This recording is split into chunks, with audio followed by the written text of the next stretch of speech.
Hello students, today I am going to explain you finite and non-finite verbs. In previous video I have explained you transitive and intransitive verb. Now I am going to explain you finite and non-finite verbs. Students, verb can be finite and non-finite. Let's see how. First one, finite verb. A verb that has a subject and exhibits tense and number in a sentence is called a finite verb.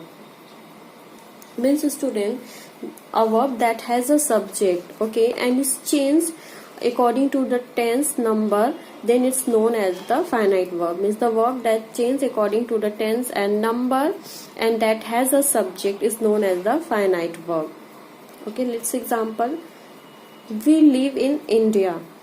Live is the verb, it has a subject. We is the subject of live, okay, and then it's a finite verb. As I've told you, when a verb has a subject, it's have a subject and its exhibit tense number in sentence is called the finite verb. Students, if I will change the number of this subject, then the verb will also change.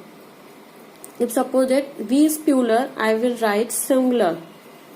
Then see in place of we, if I will write the singular subject, then see, live. But the verb is also changed, lives. She lives in India. Okay, as you can see student, the verb has the subject, okay, here also and here also the verb has a subject and it's changed according to the number and tenses. It's changed according to the number. When it's a plural, then there's given live. When it's a singular, then I've changed it's live. And when I change tense also, then it will also change. If suppose that I will change tense, it's a simple present tense. These are the simple present tense. When I will change it into the past tense, then what I will write, she lived in India. She lived in India. Okay, it means a student, the subject, the verb that has the subject, okay, as you can see in these three sentences, the verb that has the subject and that change according to the number and tense. Number means according to the subject's number. If our subject is singular and plural, means when we change to singular and to plural, then verb will also change. Okay, and when we change the tense, then it will also change. And as you can see in three forms it has changed. Okay, then this type of verb is known as the finite verb. As you can see the definition, a verb that has a subject and exhibits tense and number, means according to the tense and number it will change in a sentence, is called the finite verb. Let's see the next example. The dog wagged its tail. Wagged is a verb and it has a subject. What is the subject? Dog. In the same way, if I will change the tense, then it will change, student. It's a simple past tense. If I will change the tense, then what happened? The dog wags its tail. The verb will also change. She opened the door. Open is a verb and it has a subject. She is the subject, and if I change the tense, then the verb is also change.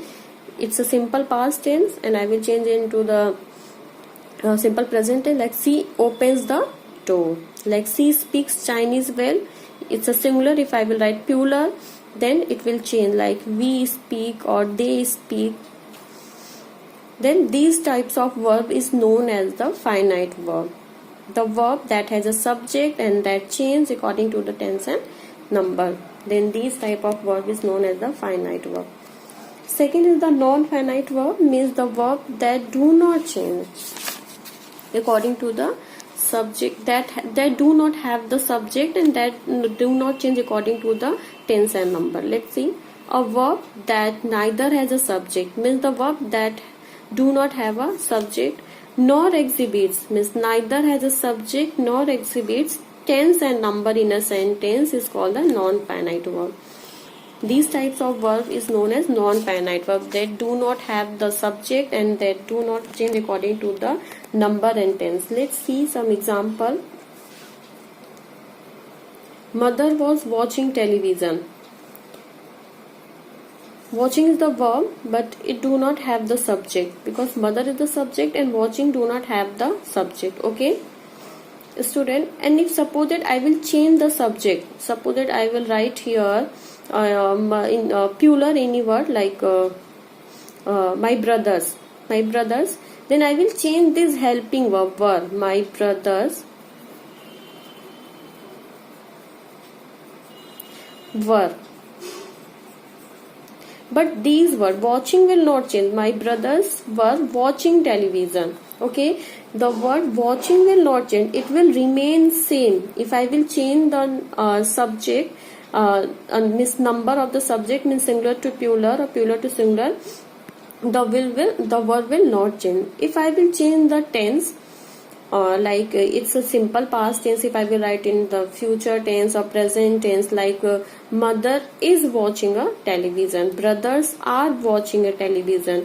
If I will change the number, tense, but this word will not change, it will remain same, then this type of verb is known as non-finite verb. And as you can see, it does not have a subject also. Watching has not a subject.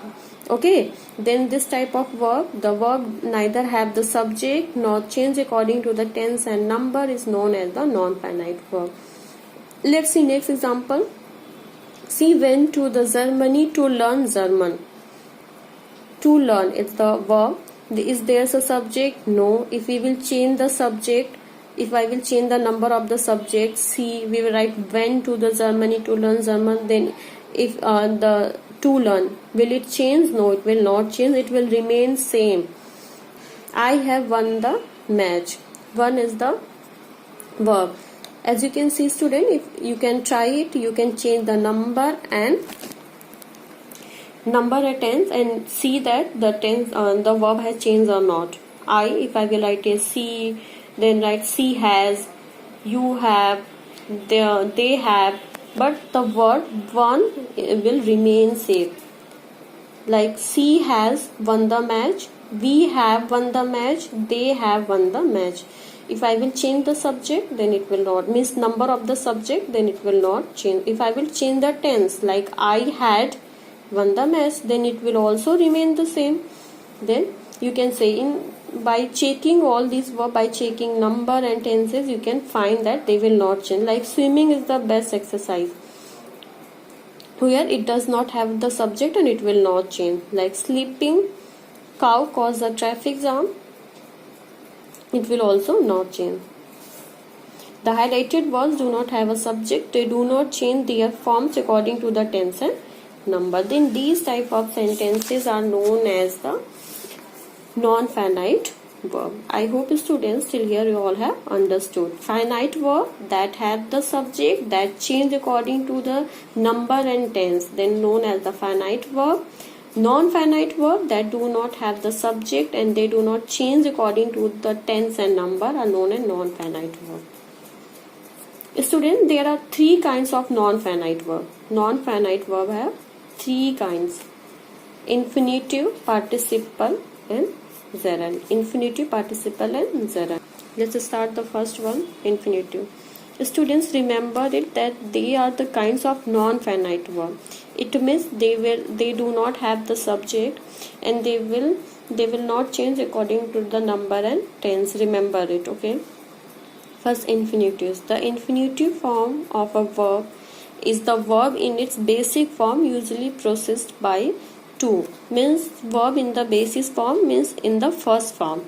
If suppose that go, went, gone, then go is the basic form, it's the first form. Then the verb that has the basic form and preceded by to, and there's a to, then it's known as the infinitive. Like to go, to walk, to run, to play, to eat, to sleep. Means the basic form of the verb and that followed by, preceded by to, not followed, sorry, preceded by to, then is known as the infinitives. And as I've told you, it's the kind of non-finite verb, then it will not change and it do not have the subject also. Like cricketers like to play fair. Remember also, when we write to before the verb, then verb is always used in the first form. In the basic form, you can't write to played, to walked, it will be wrong. The team hopes to win the championship. As you can see, to win do not have the subject and it will not change. The patient is too weak to walk. The patient is too weak to walk. The children have not to see the exhibition. As you can see, the verb has the verb that preceded by to. Then this type of verb is known as the infinitives. Next kind is participles. Participles are of two kinds, students: present participle and past participle. Present participle means verb that has ing form, and past participle that have the third form of the verb. Students, I think you all have known that verb has three forms: first form, second form, and third form. We can say present form, past form, and past participle form. Then third form is known as the part participle. Then present participle means the verb that has ing, means that and ing, and the verb that has the third form of the verb is known as part participle. Present participle, verb that end in ing, and past participle that means the third form of the verb. Let's see, present participle and past participles are kind of the participles. Present participle end in ing, while past participle end in ed, d, t, en, or n. Participles can be used as adjective or in participle phrases. Students, participle can be used as adjective also. It can be used as a verb or as an adjective also, or the participle phrases also. Phrases means, I think you know, student, a group of words that has the meaning but does not make a complete sense. It's a group of words. It does not have a subject and verb. Okay, then participles can be used as a verb or as an adjective also. And students, as you know, adjectives are words that modify nouns or pronoun, that modify or qualify noun or pronoun. Means any word that used before a noun, they become adjective, means they function as an adjective. In the same way, the verb, when it function, participles means verb, it can be function as an adjective or as a verb also, and participle phrases also. Let's see, waiting outside in the rain. Here it's at ing, it's a present participle, and but here it's used as a phrase, waiting outside in the rain. Unnati felt very annoyed. Then participle phrase, it's a participle phrase. Picking up a piece of bread, it's a present participle, and there's given ing, picking up a piece of bread, but it's used as a phrase here because it's a group of words. The pigeon flew to the roof, participle phrase. Okay. I fed a starving puppy. I fed a starving puppy, participle as adjective. Here it's used, it is a participle, but it's used as an adjective because it's qualify the puppy, it's modify the puppy. I fed a starving. Who is starving? Means puppy is starving. A starving puppy, and it's used before the noun. As I've told you, any word that used before a noun, it become an adjective. And here starving is not used as a verb. Okay, I fed a starving puppy, then it's used as an adjective, not as a verb. When it's function as a verb means then when it's showing the action, then it's function as a verb. But here it's not showing any action, it's starving modify the puppy. Okay, that's why it's an adjective. Then it's the present participle but used as an adjective. He came out of a broken window. Student, as you can also see here, broken is a verb, but here it's used as a verb or as an adjective. I came out of a broken window. Okay, then it's not used as a verb here because it's not showing any action. Broken word is not showing any action, and it is used before the noun, and it's telling us, it's modified the noun, that which type of window? Broken window. It means it's a adjective, it's not a verb. It's not function as a verb. Here it's function as an adjective. Okay, then it's my participle as a adjective.